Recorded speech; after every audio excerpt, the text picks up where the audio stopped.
Hi, this is Annette, and this is my selfie video for Module 1, Historical Moments, where we are detailing which aspects of computer history we are aware of and which are new to us. And I have to say that I was pretty blindsided of how much I thought I knew about computers, because yes, I know how to use a computer, I know what the keyboard is, the monitor, the mouse, and the monitor, and how to use a computer, and never really looked into the history of the computer.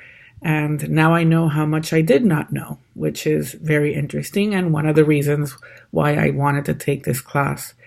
I did not grow up using computers. Computers came later on, or I got my first computer maybe when I was in my very early 20s, different to the way that kids are growing up now, where they have computers ever since and are using apps since they're just a couple months and a couple years old.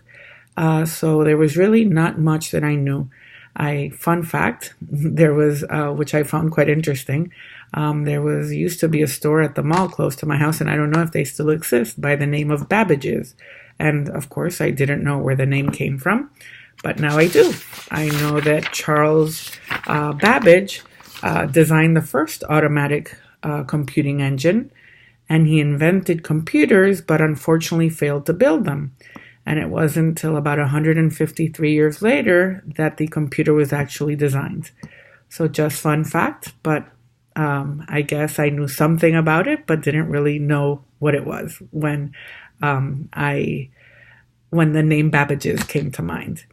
So as far as what else I know about computers, of course, I thought myself to be pretty techy, know that I can use a computer. I use them from what most of us have, which is a smartphone, and most of us carry, which is just a computer in our pockets or in our purse, to the iPad, to the laptop, to the desktop. And it's a basic item that we use every day and somewhat take for granted.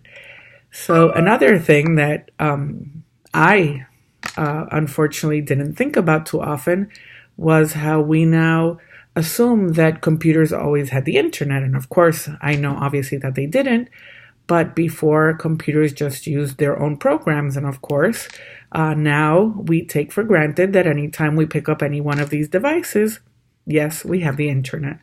And we can get so much information, and it's just a wealth of data, again, that's out there that wasn't out there before, even though we did have computers.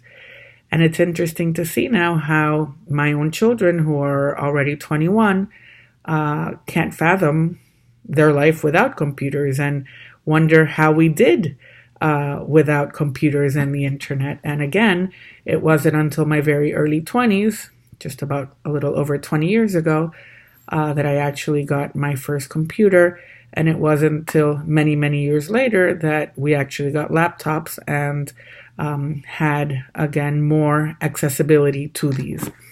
One of the items that we did need to research, in addition to the history of computing, was the difference between the Watson and the IBM Watson and the Blue Gene L IBMs. So the Deep Blue was or is good at statistics and probabilities to determine strategies. And the Watson is good at human language and unstructured data. So the Watson is definitely a more sophisticated program than the Blue Gene L. And again, as I was researching, it's incredible to see how huge and massive these computers are.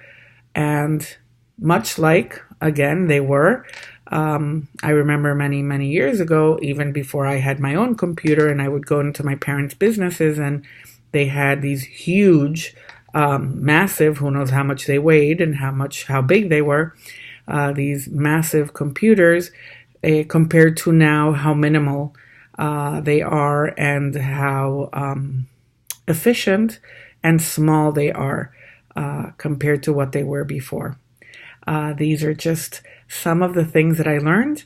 And again, one of the reasons why I am taking this course and hope to continue to learn I don't know how great I am at these selfie videos, not used to taking them, but I know that I was able to get some good information out to you and look forward to taking my next selfie video and posting it on the discussion board.